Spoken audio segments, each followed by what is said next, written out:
दोस्तों नमस्कार। दोस्तों मोदी सत्ता ने यह सपने में भी नहीं सोचा होगा कि किसान आंदोलन धीरे धीरे न सिर्फ व्यापक होता चला जाएगा बल्कि उनकी अपनी नब्ज को ही दबाने की स्थिति में आ जाएगा। और शायद आजाद भारत के भीतर में, इस देश के भीतर कोई ऐसा आंदोलन आपको देखने को नहीं मिलेगा जब देश के प्रधानमंत्री को कॉरपोरेट की उंगलियों पर नाचने वाली परिस्थिति में लाकर अपने आरोपों के साथ न सिर्फ किसान आंदोलन ने खड़ा कर दिया बल्कि खुले तौर पर इस बात का जिक्र किया कि इस देश की किसानी को भी कॉरपोरेट के हाथों में बेचा जा रहा है। और इतना ही नहीं, आंदोलन की तीव्रता इससे भी समझी जा सकती है कि पहली बार मोदी सत्ता जो खुले तौर पर अपने कॉरपोरेट मित्रों के हक में हमेशा खड़ी रही, चाहे इस देश की जीडीपी बार बार धरातल में जाती जा रही हो, पटरी से अर्थव्यवस्था उतरती जा रही हो, लेकिन कॉरपोरेट मित्रों का नेटवर्थ हो, प्रॉफिट हो, उनकी अपनी कंपनियों का विस्तार हो, राष्ट्रीय अंतर्राष्ट्रीय तौर पर वो लगातार बढ़ता चला जा रहा हो। यानी यह कैसे संभव है कि किसी देश की अर्थव्यवस्था उस देश के लोगों को बेरोजगार कर रही हो, इंडस्ट्रियों को ठप कर रही हो, लेकिन दो नाम अंबानी और अडानी, चूंकि इन दो नामों का जिक्र आज किसान आंदोलन ने खुले तौर पर यह कहकर किया है कि इनका बायकॉट किया जाएगा। और खास तौर से जियो शब्द का इस्तेमाल इसलिए किया गया क्योंकि जियो को लेकर जब इसको याद कीजिए 2016 5 सितंबर देश के अखबारों में पहले पन्ने पर बहुत बड़ा एड छपा था कि अब रिलायंस जियो लेकर आ रहा है। और जियो में जिस ब्रांड एम्बेसडर की तस्वीर छपी थी वो तस्वीर देश के प्रधानमंत्री की तस्वीर थी। बड़ी आपत्ति उस वक्त हुई थी, लेकिन यह सब खुला खेल था। खुला खेल इससे पहले गुजरात के मुख्यमंत्री से देश के प्रधानमंत्री बनने और पद को संभालने के लिए जिस जेट विमान और प्राइवेट जेट से आए थे वह अडानी का था।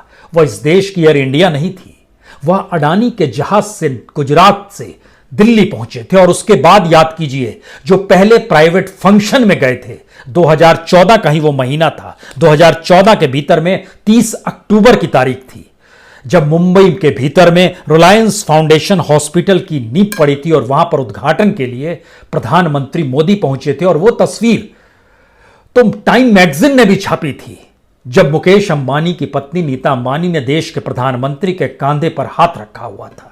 यह एक संकेत था 2014 से लेकर 2020 तक। और यह वाकई इसका एहसास सरकार को नहीं रहा होगा कि किसान आंदोलन का विस्तार इस रूप में होगा जहां पर वह खुले तौर पर कहेगी कि अब रिलायंस और जियो के प्रोडक्ट का बायकॉट करना है, जहां पर अडानी का सामान बिकता है वहां पर विरोध प्रदर्शन करना है।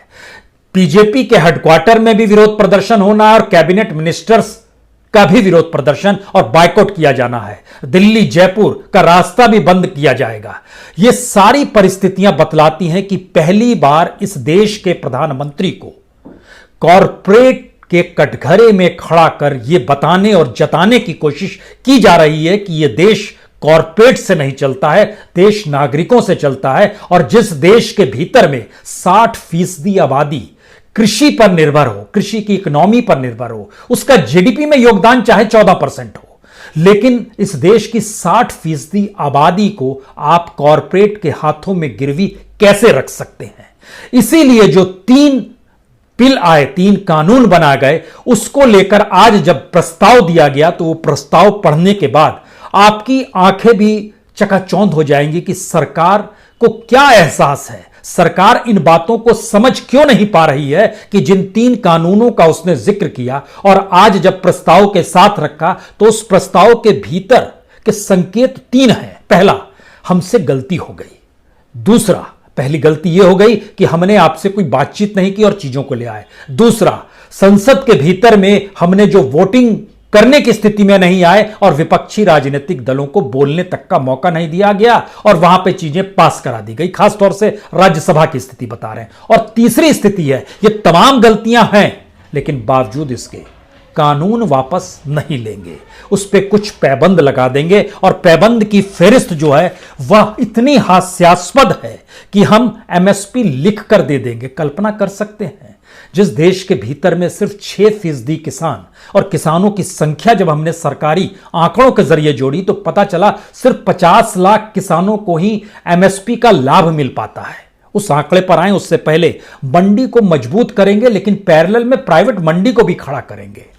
प्राइवेट परिस्थिति में इस देश के पीएसयू को सेल किया जा रहा है, बेचा जा रहा है, खुले तौर पर उनको नीलामी हो रही है, कौड़ियों के मोल नीलामी हो रही है। तो मंडियों की स्थिति कैसे बचेगी और कैसे मजबूत करेंगे? एपीएमसी का संशोधन करने की जो बात है उसमें वो संशोधन आप कैसे करेंगे? वहां पर जिक्र हो रहा है कि अब हम टैक्स जोड़ेंगे, सेस जोड़ेंगे, लेकिन दूसरी तरफ प्राइवेट पूंजी जब इस बाजार के भीतर में घुसेगी तो उसी की चलेगी। और सरकार कह रही है जी नहीं, सरकार अपने तौर पर एमएसपी की कीमत पे ही खरीदेगी। और सरकार अगर इसके पैरेलल में कल राशन के दुकानों तक भी अनाज पहुंचाने की जिम्मेदारी कॉरपोरेट को दे देगी तो सरकार क्या खरीदेगी? कहने भर की बात है, ये कोई भी समझ सकता है। जिन बातों का जिक्र है उसमें बहुत साफ है, हम किसान ट्रिब्यूनल बना देंगे।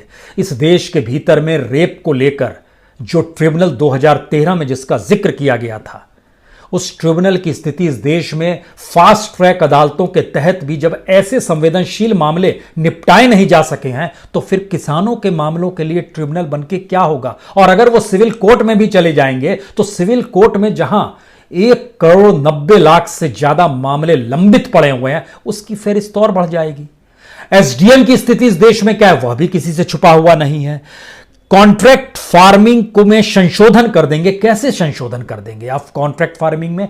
कॉन्ट्रैक्ट फार्मिंग का मतलब पूंजी से जुड़ा होता है। दरअसल ये पूरी फेरिस्त जो है हमें लगता है एक बार इसको जरा देख लीजिए और देखने के बाद स्थितियों को समझने की कोशिश कीजिए कि दरअसल यह प्रस्ताव लुटियंस की दिल्ली से निकलता है तो इसका मतलब है यहां बैठे मंत्रियों को, नौकरशाहों को इस देश की किसानी की जानकारी नहीं है।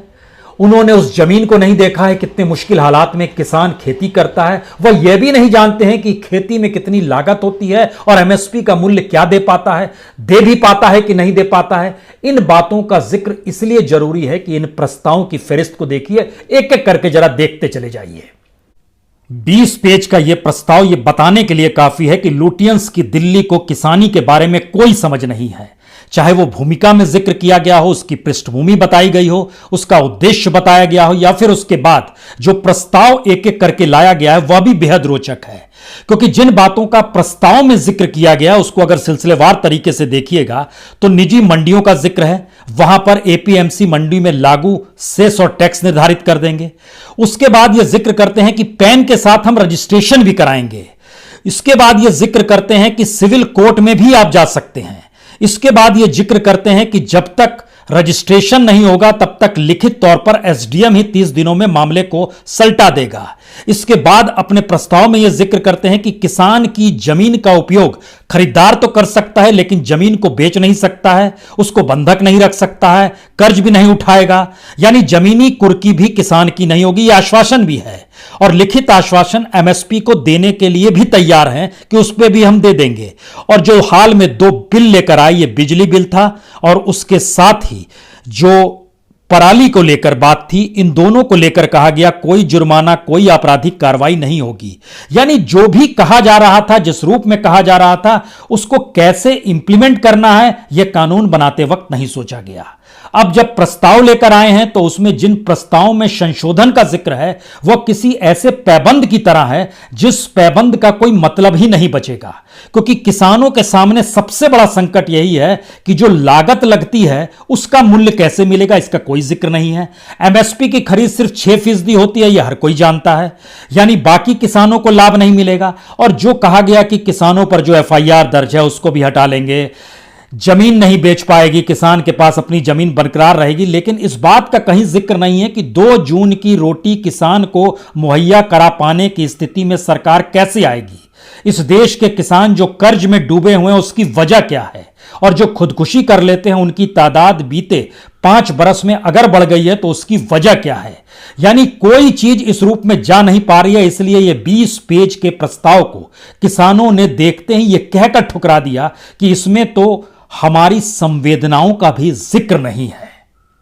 तो आपने ये पूरी फहरिस्त देख ली, और इस फहरिस्त को देखने के बाद सबसे बड़ी लड़ाई जो किसान लड़ रहा है वो लड़ाई सीधे सीधे न्यूनतम समर्थन मूल्य की है। सरकार अपने दस्तावेजों में जिक्र करके खुश हो जाती है। मसलन वो जिक्र करती है कि गेहूं 1975 रुपए कर दिया गया, इससे पहले 1925 रुपए था। चना 5100 रुपए कर दिया गया, इससे पहले 4875 रुपए था। जौ 1600 रुपए कर दिया गया, इससे पहले 1525 रुपए था। मसूर की दाल 5100 रुपए कर दी गई, इससे पहले 4800 रुपए था। इसी तरीके से धान का मूल्य भी 50 रुपए बढ़ा दिया गया। लेकिन बार बार जरा इस एमएसपी के अंतर्गत खुले बाजार में बिकने वाले धान और गेहूं की फसलों को देखिए, कितनी कीमत में बिकता है। वो एमएसपी पे आप कुछ भी लिख कर दे दें, बाजार में उसकी कीमत 2010, 11, 12 में जो एमएसपी था उससे ज्यादा नहीं बिक पाता है। तो हर बरस बढ़ाने का मतलब क्या है? इसका मतलब है आपकी इकोनॉमी में गड़बड़ी है, और इकोनॉमी में जब आपकी गड़बड़ी है तो यहीं से बात कॉरपोरेट की शुरू होती है। कॉरपोरेट इकोनॉमी की गड़बड़ी अपने अनुकूल को बर्दाश्त नहीं कर पाता है। इसीलिए पिछले बरस सरकार ने कॉरपोरेट को 1,40,000 करोड़ रुपए की माफी दे दी। यह माफी इस आधार पर दे दी कि किसी भी तरीके से कॉरपोरेट अपने आप को ठीक करे और प्रोडक्ट्स को बाजार में लेकर आए। लेकिन वह कुछ भी लेकर नहीं आया। जो नुकसान हो रहा था उसने भरपाई की और अपने घर में बैठ गया।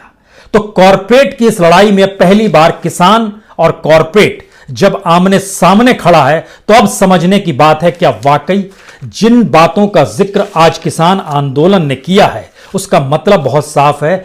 अंबानी और अडानी, अंबानी इसके प्रोडक्ट के तौर पर उनके जो अंबानी इसका जियो का सिनेमा है, जियो का स्मार्टफोन है, जियो का सिम कार्ड है, क्या इसका बायकॉट शुरू हो जाएगा? एलपीजी है रिलायंस का, रिलायंस के स्टोर्स हैं, रिटेल के सेक्टर में है, क्या यहां पर लोग नहीं जाएंगे? और अगर इस देश के मिडिल क्लास को इस बात का एहसास हो गया कि जिस तरीके से कॉरपोरेट फसलों की खरीद करेगा और उसके बाद गोडाउन में रखेगा, और गोडाउन में रखने के बाद वो जितनी ज्यादा बड़ी कीमत में बेचेगा बाजार में, उससे तो मिडिल क्लास भी आहत हो जाएगा।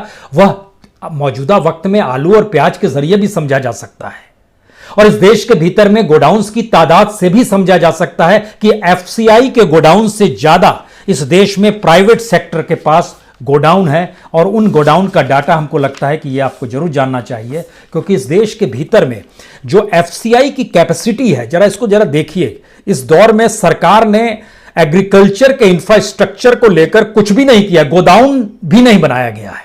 तो फिर वो किन बातों का जिक्र कर रही है? वो तो प्राइवेट सेक्टर में चीजों को सौंप ही देगी।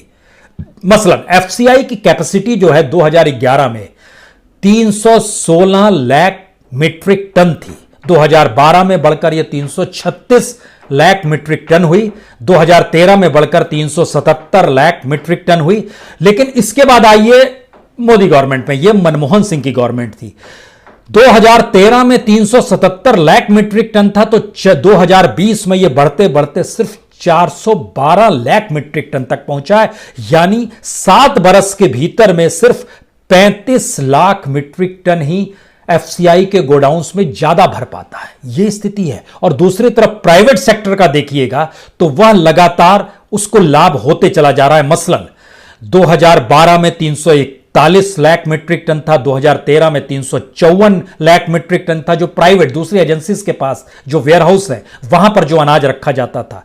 2018 में बढ़कर यह 480 पहुंच गया, 480 लाख मीट्रिक टन, 2019 में 467, 2020 में 343, 343 लाख मीट्रिक टन। इसलिए है क्योंकि कोविड के दौर में सरकार ने बड़ी तादाद में अनाजों का वितरण किया है। जो इस देश के 80 करोड़ लोग हैं उनको 5-5 किलो अनाज प्रति व्यक्ति को जो दिया गया, उसकी वजह से अब उस गोडाउन में अनाज कॉम्पिटिटिवली कम है।